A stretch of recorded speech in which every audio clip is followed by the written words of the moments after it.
ஒரு சாதாரண மனுஷனா, ஊர் எல்லையை காக்கிற ஒரு வீரனா இருந்து, இன்னைக்கு உலகம் முழுக்க போற்றப்படுற ஒரு காவல் தெய்வமா கருப்பசாமி எப்படி மாறினார்?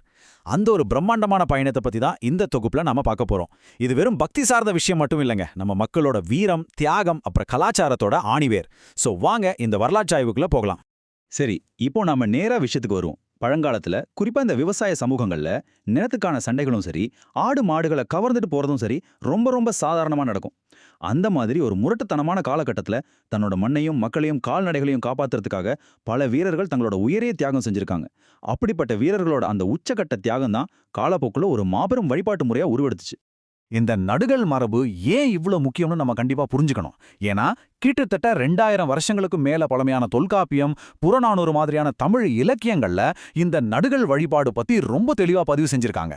போர்க்காலத்துல வீரமரணம் அடைஞ்சவங்களோட ஆன்மா அந்த எல்லையிலே தங்கி தங்களை எப்போ காக்கும் அந்த மக்கள் ரொம்ப ஆழமா நம்புனாங்க.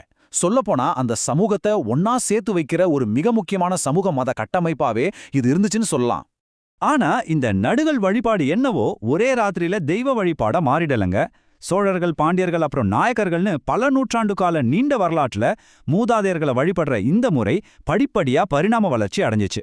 ஒரு சாதாரண வீரனுக்கு கொடுக்கப்பட்ட மரியாதை பல தலைமுறைகளை தாண்டி கருப்பசாமி அப்படிங்கிற ஒரு பவர்ஃபுல்லான காவல் தெய்வமா முழுமையடைஞ்சிருக்கு. நினைச்சு பார்க்கவே இது வரலாற்றோட ஒரு அற்புதமான நகர்வு இல்லையா? இப்போ 18ஆம் படி காவியம் பத்தி பார்க்கலாம்.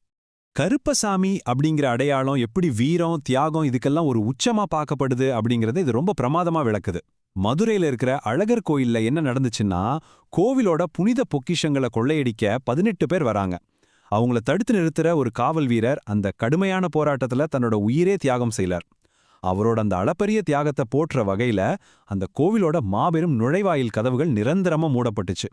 அவர் சிந்திய ரத்தத்தோட அடையாளமா அந்த 18 படிகளை இன்னைக்கு தெய்வமா வணங்கப்படுது. நிஜமாவே என்ன ஒரு மெய்சில் இருக்க வைக்கிற தியாக வரலாறு இது. இதுல ரொம்ப ரொம்ப ஆச்சரியமான ஃபேசினேட்டிங்கான விஷயம் என்னன்னா, இது ஏதோ சும்மா ஒரு செவிவெளி கதை மட்டும் கிடையாது. இன்றளவும் சரி, உலக புகழ் பெற்ற அழகர் வைகை எழுந்தருளல் திருவிழா தொடங்கறதுக்கு முன்னாடி கோவிலோட வரவு செலவு கணக்குகளும் முக்கிய பதிவேடுகளும் இந்த 18ஆம் படி சன்னதிக்கு முன்னாடி தான் சமர்ப்பிக்கப்பட்டு சரிபார்க்கப்படுது. பல நூற்றாண்டுகளுக்கு முன்னாடி நடந்த ஒரு வீரனோட தியாகம் இன்னைக்கும் ஒரு நிர்வாக அமைப்பையே கட்டுப்படுத்துற அளவுக்கு அதிகாரத்தோடு நம்பகத்தன்மையோடு இருக்குங்கிறது உண்மையிலே நம்மள பிரமிக்க வைக்குது. அடுத்து முழுமையான நீதியின் அடையாளம்.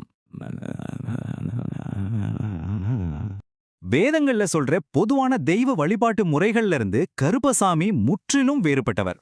புவியியல் ரீதியாகவும் சரி, அந்தந்த ஊர் மக்களோட நம்பிக்கைக்கு ஏத்த மாதிரியும் சரி, இவர் மொத்தம் 21 வெவ்வேறு வடிவங்கள்ல வணங்கப்படுகிறார். சங்கிலி கருப்பு, முத்துக்கருப்பு, வேட்டைக்கு கருப்பு, சப்பானை கருப்பு, இப்படி ஒவ்வொரு பேருக்கும் ஒவ்வொரு குணாதிசயத்துக்கும் பின்னாடி ஒரு அழுத்தமான வரலாறு இருக்கு. சாதாரண மக்கள் தங்களோட அன்றாட பிரச்சனைகளுக்கும் குறிப்பா நியாயம், நீதிக்காகவும் இவர்தான் நேரடியா நாடுறாங்க.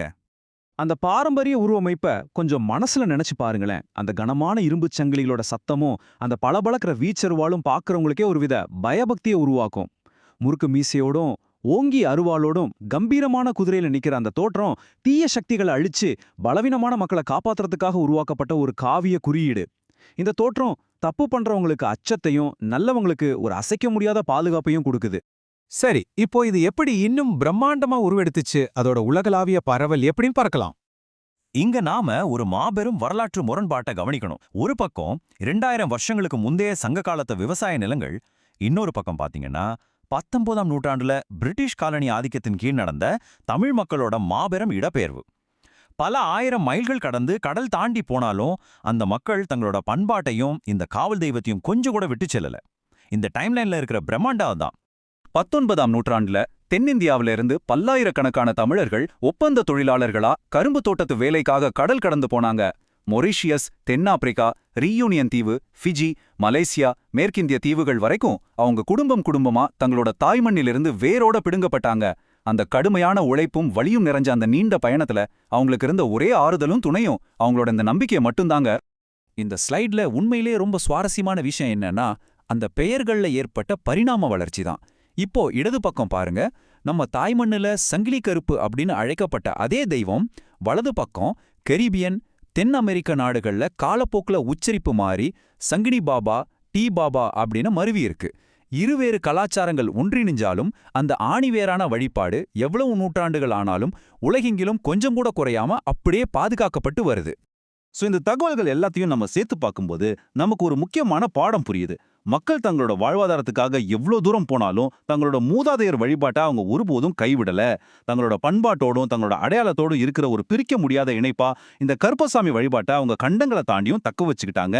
இது வெறும் சாமி கும்பிடுற விஷயம் இல்லைங்க, இது ஒரு ஒட்டுமொத்த கலாச்சாரத்தோட ஆழமான வேர். ஒரு உள்ளூர் விவசாய நிலத்தை காக்கிற சாதாரண காவல் வீரன் காலப்போக்குல பல சாம்ராஜ்யங்கள் விழுந்த பிறகும் எப்படி ஒரு உலகளாவிய காவல் தெய்வமா மாறினார்? இதற்கான பதில் வேற எங்கேயும் இல்ல, தமிழ் மக்களோட நாட்டுப்புற நினைவுகளிலும் அவங்களோட அசைக்க முடியாத மரபிலும் தான் ஆழமா புதைஞ்சிருக்கு. காலங்கள் மாறலாம், கண்டங்கள் மாறலாம், ஆனா அந்த மக்களோட வீரம், தியாகம் மற்றும் நம்பிக்கை அது எக்காலத்திலையும் அழியாதுங்கிறத தான் கருப்பசாமியோட வரலாறு நமக்கு உணர்த்துது. இது கண்டிப்பா உங்களை சிந்திக்க வைக்கும்னு நான் நம்புறேன். இந்த தொகுப்பை பார்த்ததுக்கு நன்றி.